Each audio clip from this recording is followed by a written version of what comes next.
Iyati y de Naira, Es correcto. que son las hijas del presidente Humala y de la señora Nadine Heredia en el Banco de Comercio. Que son depósitos que tienen como 9 años, me parece. Son cuentas de ahorros de las chicas. Sí.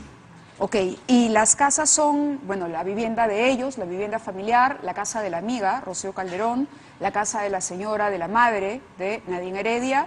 Y un terreno Ah, de Nadine Heredia, que es una herencia familiar, que está en Lurín. Sí, yo no sé, yo creo que hay quienes defienden esta medida y lo consideran que está en el marco de la ley. Tenemos un enlace con el doctor Avelino Guillén, le pediría escuchar su opinión primero, antes de conversar con usted. Doctor Avelino Guillén, bienvenido al programa.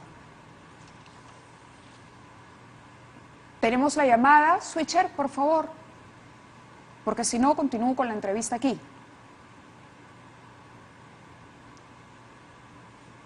A ver, no hay señal. Doctor Guillén, no, se acortó la llamada, en cualquier momento me avisan, por favor, en cuanto lo tengan enganchado. Doctor Pedraza, hay la sensación de un abuso, sin embargo, hay que ser respetuosos de la ley y esto tiene un marco legal, dice él, ¿no? Tiene un marco legal y una justificación. ¿Qué es lo que alude el Poder Judicial o alude la Fiscalía para proceder como se ha procedido hoy? A ver, Mávila, vamos a ser respetuosos siempre de la ley. El presidente Humala y su esposa lo han reiterado hoy y por eso están, aunque no quisieran, empacando sus cosas para unas horas más adelante dejar el inmueble. Yo no discuto y la defensa no discute que la incautación sea una medida que esté regulada en la ley. Pero una cosa es que esté regulada y otra cosa es el uso excesivo de estas medidas. Toda medida de embargo o cualquier medida cautelar, incluido esta, tiene que hacerse en el marco de la proporcionalidad, principio de proporcionalidad. Si nosotros retrocedemos solo un poquito, 40 días atrás, mismo fiscal, mismo juez, piden que ese inmueble se embargue en forma de inscripción. El juez acepta, ordena a registros públicos que inscriban el embargo en forma de inscripción y aquí está la ficha. Y usted tiene el documento, es decir, hay una casa embargada que ha sido incautada. Digamos, o sea, se le han aplicado dos medidas. Exactamente, 3. Primero le embargan en forma de inscripción, el registrador lo inscribe, pero en segundo lugar, el propio juez dicta lo que se llama una medida de inhibición, que procesalmente significa que el propietario no puede vender, no puede alquilar, no puede hacer ningún acto de disposición de ese bien. Embargado más inhibición.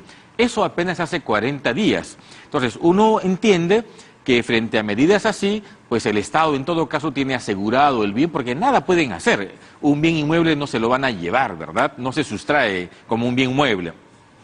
Si eso está así, uno se pregunta, habiendo regulación expresa de la medida de hoy, ¿era proporcional, razonable? Obviamente no. El inmueble ya estaba asegurado con el embargo preventivo en forma de inscripción, más el mandato de inhibición. ¿A título de qué entonces ahora piden que desocupen a un expresidente y su familia de su inmueble, su único inmueble además? Eso nadie lo entiende. Nosotros obviamente no lo entendemos ni estimamos proporcional. En la ley está, pero las medidas cautelares tienen que ejercerse atendiendo al criterio de proporcionalidad, que en este caso no existe. Digamos, es innecesario absolutamente. ¿Usted diría es lo mismo que ocurrió en el caso de prisión preventiva? Sin duda, es una medida, ya lo hemos visto, el Tribunal Constitucional ha señalado, conjunto de arbitrariedades y por eso nos da la razón. Hoy estamos frente a un tema que yo creo que debe llamarnos la atención, no solamente a quienes estamos directamente interesados, sino al país en general. La indignación que sentimos nosotros, estoy absolutamente seguro, lo siente la mayoría de la colectividad, porque no es posible que a unos investigados que acuden ante la ley, que lo primero que hacen después de salir en libertad, el primer día hábil es decir, fiscal Juárez, estamos aquí, no nos vamos a seguir colaborando con la investigación, y eso es un hecho. Nos den medidas de esta naturaleza, reitero, sin que sea absolutamente necesario. ¿Cómo más uno dice a la justicia, no me voy, porque cuando me dieron prisión preventiva me presenté, estoy aquí, mi familia está aquí? O sea, ¿cómo uno, con garantías, continúa con una investigación sin que se sigan actuando actos arbitrarios? La verdad es incomprensible. Nosotros entre indignados, sorprendidos, no podemos entender ¿por qué un juez que se supone de garantía, que se supone es neutral entre lo que pide el fiscal y la defensa, acepta medidas de esta naturaleza que no tienen ninguna en el explicación? marco de lo procesal y de la aplicación de las medidas o de las atribuciones que tiene la Fiscalía y el Poder Judicial? Ahora, según informa el Ministerio Público, la incautación de los inmuebles implica su desposesión, entrega al PRONAVI, que es lo que está ocurriendo. El plazo vence en 50 minutos, ¿no? En una hora, porque les han dado plazo hasta las 10 de la noche. El PRONAVI es el Programa Nacional de Bienes Incautados, que depende del Ministerio de Justicia, y esto debido a que han sido adquiridos presuntamente con dinero ilícito. Presuntamente con dinero ilícito. Así justifica la Fiscalía esta incautación. Sin embargo, Mavila, hay que decir con mucha claridad que ese inmueble primero se compra, se da una cuota inicial con ahorro de la familia, que el Ministerio Público no lo discute. ¿Qué discute la Fiscalía? Unos pagos adelantados que se hizo al crédito hipotecario por $150.000, me parece, ante el banco de crédito. Se cuestiona un porcentaje de esos pagos adelantados a la cuenta hipotecaria. En todo caso, no excede eso del 25 o 30% del precio del inmueble. ¿A título de qué embargan todo el inmueble?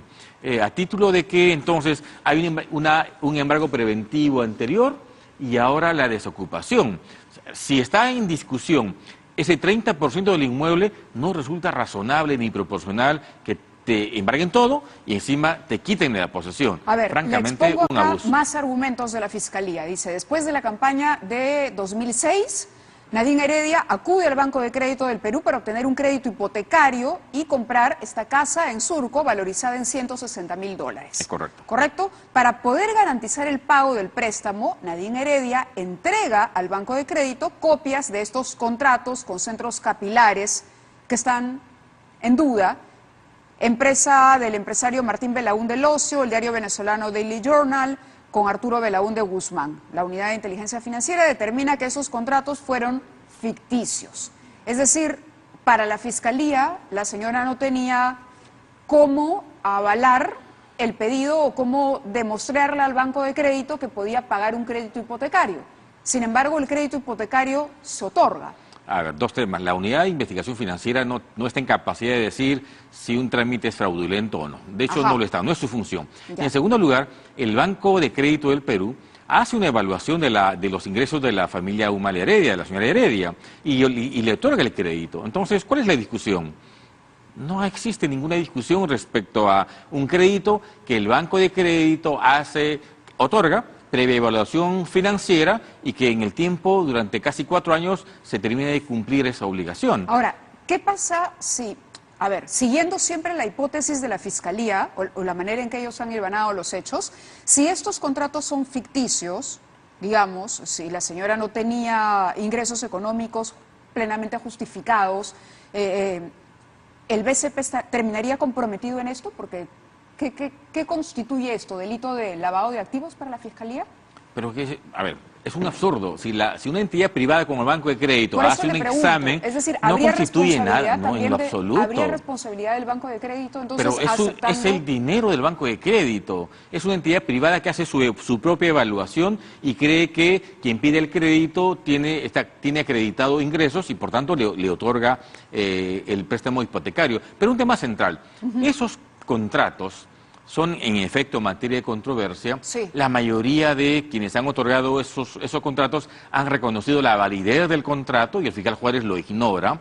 OAS, por ejemplo, hace muy poco ha dicho que contrató a la señora Rocío Calderón. Quienes contrataron a la señora Heredia han ratificado la validez de ese contrato y en cualquier hipótesis la validez o invalidez de esos contratos tendrá que discutirse en el juicio oral, no en este minuto, no para votar a una familia de la única vivienda que tiene con 3 menores hijos. Y no es algo dramático, es un tema real. Claro, con los argumentos. Además de las asesorías simuladas, la investigación de la Fiscalía se basa en el prepago de dicho crédito, es justamente lo que usted me comentaba, de 15 años a 6 años, y los aportantes fantasmas que se habría utilizado para justificar los $3 millones que, según Marcelo Odebrecht y Jorge Barata, entregaron a los Humala Heredia para su campaña electoral del año 2011. Así cierran el tema de Nadine Heredia y el tema del prepago. O sea, es decir, ellos habrían usado parte del dinero entregado por Odebrecht para prepagar la hipoteca de la casa. Eso no es exacto, porque Odebrecht aparece el 2011 o el 2010, ¿correcto? El pago de la hipoteca de ese inmueble se termina el 2010. No tiene nada que ver Odebrecht con el pago de las hipotecas de ese inmueble. Yo creo que tiene un serio problema la Fiscalía si está afirmando eso, porque hay un tremendo problema en la línea de tiempo. Eso está bastante claro para nosotros. Los pagos del inmueble se hacen antes del 2010, de manera tal que el dinero de Odebrecht no puede haber entrado a ninguna figura de esa naturaleza. ¿Tienen los señores Humala Heredia cómo sustentar los ingresos con los que se pagó ese crédito hipotecario? Claro, por supuesto, y está sustentado además en el origen lícito, el origen legal. Correcto, del dinero. Por supuesto. Además, toda esa información está siendo objeto ahora mismo de la pericia contable, de peritos a quienes el fiscal Juárez le ha pedido hagan un examen de la economía familiar del señor Humala y su esposa, y que hasta ahora esos peritos no cumplen con presentar el informe final, de manera tal que desbalance en este momento no existe, no es posible decir si esos contratos son válidos o no. Reitero, eso se discutirá en su momento. Para nosotros tienen la validez total, porque quienes lo han suscrito han dicho en efecto, ellos dieron ese contrato, esas remuneraciones se pagaron, los impuestos, hay contratos, hay recibos, está en la declaración jurada de Nadine Heredia y por tanto formalmente están. Y si se cuestiona, bueno, que se cuestione en su momento. Hoy usar eso como sustento de una medida cautelar, francamente nos parece abusivo. Claro, porque luego ya se mencionan los otros casos, el caso de Rocío Calderón, con la casa en La Molina, adquirida por un monto aproximado de 630.000 soles, pero en el sistema bancario solamente registra un pago de 279.000. Según el número de asiento, la compra-venta de Alarcón Cubas, viuda de Heredia, se realizó el 29 de agosto de 2014 por $400.000, 1.440.000 soles al cambio, cancelada en efectivo de manera directa, cuando la señora era viuda y tenía como ocupación ama de casa, no había La otro trabajo. ruta del dinero para comprar ese inmueble está claramente establecida. También de la madre de la sí, señora sin Heredia, duda, también está. absolutamente establecida y acreditado con documentos en la Fiscalía. Lo que pasa, Mávila, es que al fiscal Juárez no le entran balas respecto a los argumentos de descargo que la defensa plantea. El Tribunal Constitucional le ha llamado la atención para decirle, oye, juez, pondera la versión de cargo del fiscal, pero pondera también lo que la defensa dice.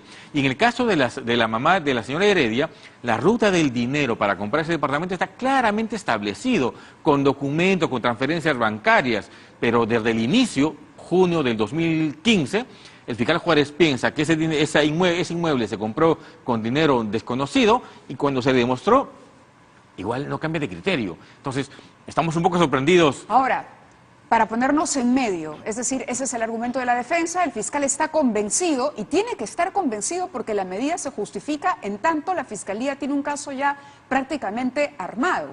Es decir, aquí está clarísimo, claro, aquí está clarísimo que la Fiscalía apela a una medida de esta naturaleza cuando tiene ya un caso en el que presume y está prácticamente segura la Fiscalía de que esos bienes se adquirieron con dinero ilícito.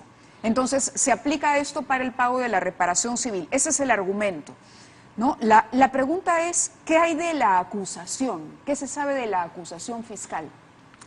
Pues todavía no hay nada. Desde hace 9 meses y medio, 10 meses, cuando pidieron la prisión preventiva, ellos dijeron que el caso estaba cerrado, prácticamente cerrado. Han pasado 10 meses y el caso sigue abierto. Sigue abierto porque faltan pericias, faltan diligencias, falta que las declaraciones testimoniales tomadas en Brasil hace muy poco lleguen al expediente. Por tanto, la investigación sigue abierta. ¿Cuándo lo cierra? Eso lo decía el fiscal. Nosotros no tenemos prisa para que se cierre ni para que se dilate. Que se cierre cuando la ley señala, que es cuando el fiscal termina de la actuación de sus pruebas y cuando termina también las pruebas de la defensa. Entonces, ¿por qué no hay acusación? Porque la investigación continúa y, francamente, justificar un embargo o una incautación del inmueble con argumentos de junio del año 2015 nos parece un abuso absoluto. porque nosotros hemos presentado abundante documentación estableciendo rutas de dinero, abundante testimonio validando los contratos. Entonces, si eso nos sirve, por lo menos para compensar un poco lo que el fiscal cree, estamos frente a un tema absolutamente arbitrario. Frente a un tema arbitrario... ¿Qué tendría que demostrar la Fiscalía, digamos, para respetar la presunción de inocencia? ¿Qué pruebas tendría que exhibir la Fiscalía para que esta incautación sea aceptable, sea correctamente aplicada, una medida correctamente aplicada? Que se tome cuando haya certeza absoluta de la responsabilidad penal. Y eso solo es posible con una sentencia condenatoria luego del juicio oral. Para antes están las medidas que ya tomó, es decir, un embargo en forma de inscripción. Nadie podría vender un inmueble si tiene ya esta medida de hace 40 días. Nadie podría comprar un inmueble... Claro. ¿Van a apelar ustedes la medida? Se dice que van a ir hasta tribunales internacionales. ¿Cuál es el camino que toca? Mañana vamos a interponer el recurso de apelación, pero vamos a ir también en queja a la Defensoría del Pueblo y al Ministerio de la Mujer, porque en nuestro país, Mávila, existe la ley 30466 sí, que obliga a cualquier autoridad a tomar una decisión ponderando el efecto que pueda causar su decisión como función pública en niños menores de edad. Y eso es taxativo. En esta resolución no encontramos una línea del fiscal haciendo esa evaluación, menos una línea que el juez hubiese hecho. Y vamos a ir también al sistema interamericano, que no hemos querido ir hasta ahora, porque el presidente decía, la vemos los temas aquí, en casa, no se va a ver bien fuera que un expresidente cuestione su justicia en un sistema interamericano. Pero frente a tanta arbitrariedad, es tiempo de hacerlo. Y ¿Dónde sin duda van a vivir ahora los señores Humala Heredia? Porque, y con el embargo de las cuentas, digamos, ¿cómo van a resolver ellos la situación que enfrentan? ¿Irán a vivir donde los padres del expresidente? Porque la señora, la madre de la ex primera dama, también ha dejado la casa. Estamos viendo, ellos, yo acabo de verlos, vengo del inmueble de Castrat para la entrevista. En este momento la prioridad es separar aquello que es de los chicos sí, cotidiano, tareas escolares, los uniformes, etcétera, y otros bienes muebles que se irán a algún depósito. Claro. Enseguida decidirán dónde van a ir. La verdad no es un asunto que todavía lo hayamos conversado. Solo un tema para precisar. Sí, por favor. Se ha embargado el inmueble de Nadine, el de Castrat y el de Lurín, más 2 cuentas de las hijas. No se diga que se han embargado N cuentas vinculadas al expresidente Humala o a su esposa, porque una cosa es la mamá, otra cosa es la señora Rocío Calderón y las cuentas del partido. De manera tal que hay 4 personas, si se quiere, afectadas en este tema, pero cuyo patrimonio no tiene ninguna relación. Correcto, doctor Pedraza, gracias. Nosotros vamos a estar en vivo en cualquier momento desde las viviendas que han sido incautadas para ver cuál es la situación ahí, pero nos dicen que ya tenemos el enlace con el doctor. ¿Está? Uy, caramba, volvimos a perder el enlace. Hacemos una pausa, pero interesante. Hoy hablábamos con el doctor César Azabache para tratar de entender este tema y lo quería citar porque dijo 2 o 3 frases contundentes respecto a lo que ha ocurrido hoy. El doctor Azabache, que mañana estará con Mario Ghibellini temprano aquí en Canal N, hoy tenía un compromiso, nos dijo, hoy el sistema de corrupción ha quebrado una línea. Es una medida totalmente abusiva, no había necesidad, está más allá de lo imaginable, no tiene ningún sentido. Pone en tela de juicio a todo el sistema de justicia ahora sí. El juez debería dejar esta medida sin efecto, debe hacerlo ya con carácter de urgencia y proceder a la acusación y al juicio que deberían darse lo más rápido posible. Es decir, si la Fiscalía tiene un caso armado, si tiene todas las pruebas, está al 99.9% segura de que esto se compró con dinero ilegal, entonces ¿por qué no acelerar los procesos del conducto regular? Acusar y juzgar de la manera más rápida posible, que corra ese proceso. Vamos a la pausa y regresamos con Gilbert Violeta, congresista de Peruanos por el Cambio. Vamos a tocar este tema también y otros que tienen que ver de alguna manera con lo que está ocurriendo y la lucha contra la corrupción. Sí, por favor, doctor Pedraza, nos dan el tiempo. Finalmente, el embargo, la entrega del inmueble se va a producir y luego el inmueble pasará a mano de lo que era antes el CONADI, y eso es el ámbito del Ejecutivo. Nosotros invocamos al presidente de la República, al primer ministro, al ministro de Justicia, que busquemos la fórmula legal, que sí existe, claro, para que este inmueble se devuelva en administración o en alquiler al señor Humala y puedan seguir usándolo. Porque si no, ¿cuál va a ser el destino de ese inmueble? Le entrega a una dependencia pública, pero es absolutamente factible que ese inmueble se pueda retornar con la medida implementada, pero a título de alquiler si se quiere, para que sigan viviendo ahí, porque la verdad es que no tienen en este minuto. Claro, esa dónde sería ir. la alternativa y creo que la ha planteado. Que es el absolutamente expresidente, legal. ¿no? Vale. Digamos, no le estamos pidiendo que nos devuelven, que dejen sin efecto la medida. Esa es una pelea con el Poder Judicial. Pero en el ámbito del Ejecutivo sí se puede tomar medidas de esta naturaleza y reparar un enorme perjuicio que están tomando. Correcto, doctor. Le agradecemos la información y estaremos pendientes. Pausa y regresamos con